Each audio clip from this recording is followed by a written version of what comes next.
This is Sony's new A7r V, the latest version of their high megapixel photography camera, which keeps the same megapixel count as the Mark IV, but upgrades almost every other aspect.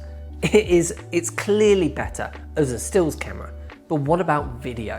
Because of course Sony now have the fantastic A7S Mark III, the FX3, FX30, A1, A7 Mark IV, and all of those have fantastic quality video.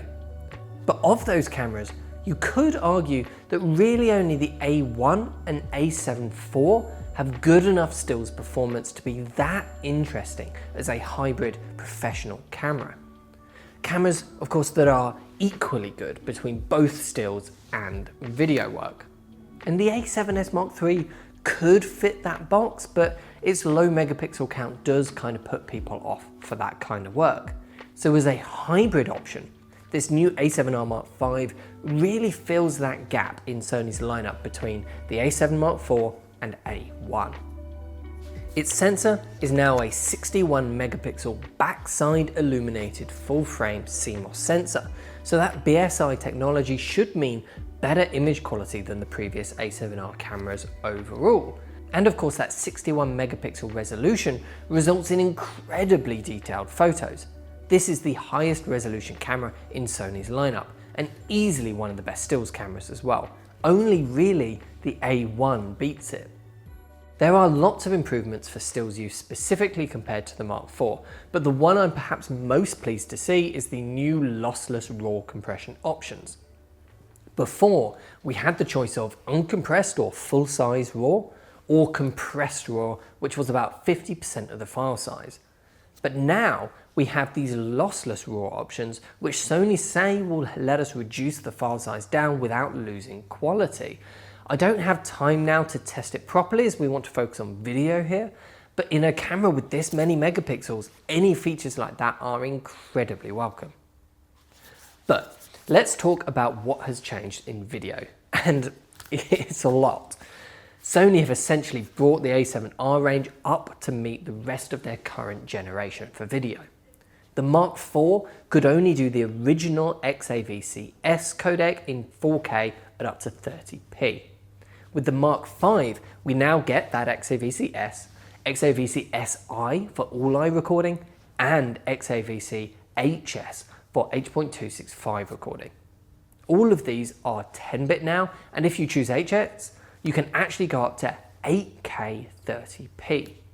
For high frame rates in 4K, you can get up to 60p, and in HD, you can get up to 100p. There are some crops though. All of the 1080p frame rates have no crop, and 4K 25 has no crop, but both 8K 25 and 4K 50, they both have a small crop to them. Another area that Sony have made big improvements to is the autofocus system. They've used an AI engine to enable a whole host of new subject detection options. There's human, of course, which is normally the most important one, but we also get options for animals and birds, insects, cars and trains, and even aeroplanes. And all of these work in stills and video modes. There's so much to go into here. We could easily make a video just covering all of this, so I won't go into any more detail on those options. But with human tracking, there is one big important improvement which is new to any Sony camera, and that is body tracking. We've had face and eye tracking for ages, and they're obviously still the preferred areas to track when the camera is set to human tracking. But when you lose the face, perhaps the subject turns away from camera or just gets too small in frame. The AI has trained the camera to recognize a human's whole body shape, and it will switch to tracking the subject's torso instead of the face until it then finds the face again and changes back. It's a simple improvement, but it works really, really well and makes an already fantastic autofocus system even better. Physically, the body still feels very familiar to the Mark IV. There are some important changes. There's the new menu system, of course, which we're used to now from their other cameras, and changing back to the old menu system when picking up the Mark IV again was a bit of a shock to the system for me. The new menus are definitely an improvement. Most of the buttons have stayed the same, except the C1 and the record button have changed places. And the exposure compensation dial, interestingly, now has its markings removed so that it can be used for something else if you want to. There's also a new mode selector dial underneath the exposure mode to change between stills, video, and slow and quick modes, and that is so useful to have for hybrid work.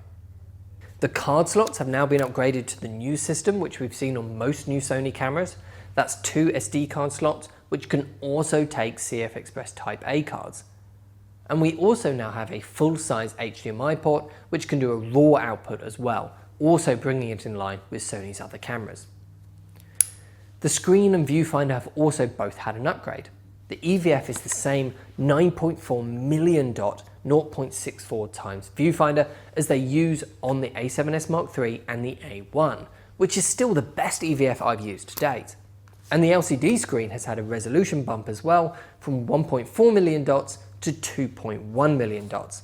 And now both tilts out and flips as well, just like Panasonic have done with the GH6 and S1H. This is excellent. It helps it keep the screen away from the ports, which is a big deal for video, but it also helps keep the monitor central when you're using it handheld like this. It's the first time Sony have used this design, and it's excellent. I kind of wish Sony had been using this on all their other cameras as well. We haven't had quite long enough with the camera to do in-depth image quality tests, but we made sure to get a couple of quick ones. In time, I'd like to compare it to the A7 Mark IV, A7S Mark III, and A1 properly, but for now, the best I can do really is comparing it to our FX3, which of course uses the same sensor as the A7S Mark III, so should give us a good benchmark for how the A7R compares. So we did our usual over and under test in an interview style. So this will give us an idea on detail and sharpness, as well as latitude and dynamic range. So let's start by comparing the detail in each recording mode. Each of these modes does have a slightly different level of crop on the image. So here is 4K 25p and 4K 50p on the top row, and 8K 25p and 1080 100p on the bottom. You can see both the 4K 50p and 8K have that small crop to them. So to correct for that, I zoomed out on the lens to match the framing, and now if we crop right into 400%, we can compare the level of detail, and it's exactly as you would expect it to behave. Both 4K 25 and 50 are very similar in terms of detail. 1080p is much softer, but keeps the same level of detail at 25p or 100p, and 8K is significantly more detailed. It also has a much clearer noise floor when played back full screen on a 4K timeline, because of course you're downsampling it in post. Although we also had a quick look at the rolling shutter performance by just simply waving the camera from side to side in the showroom a bit, and 8K does look like it has significantly more rolling shutter, so won't work for every kind of work, remember. For the latitude tests, we compared it to the FX3 and had the A7R Mark V at 4K 25p. At a regular exposure, they both look great, and fairly similar actually. I'd give the edge to the FX3 slightly though. It's cleaner in the shadows and the colours in general just seem slightly richer. At 4 stops overexposed in this setup, both cameras are clipping. So we must have exposed Kieran slightly brighter in this test than we did in our previous videos where the FX3 didn't clip at all at 4 stops over. But the important bit here is that both cameras here were in the same conditions and both have clipped. The A7R Mark V does seem to be holding on to more detail though, particularly in Kieran's neck and his shirt. There's quite a bit more detail there than on the FX3, which is interesting to see. At underexposure though, the FX3 far outperforms it. The A7R Mark V has a lot of magenta chroma noise going on here, and this is the drawback of that high megapixel sensor, of course, for video work. So after all of that, is the A7R Mark V worth it for video users? Well, obviously that depends on the kind of work you do. If video is your priority, then the A7S Mark III and FX3 would probably be better choices for the most part. But if you're a hybrid user and those high megapixel stills would be of use to you, then the video capability here is definitely good enough for most styles of work. It's certainly a more capable tool for both stills and video than the A7 Mark IV, but if you have the money, the A1 is still a better all-round performer for the most part.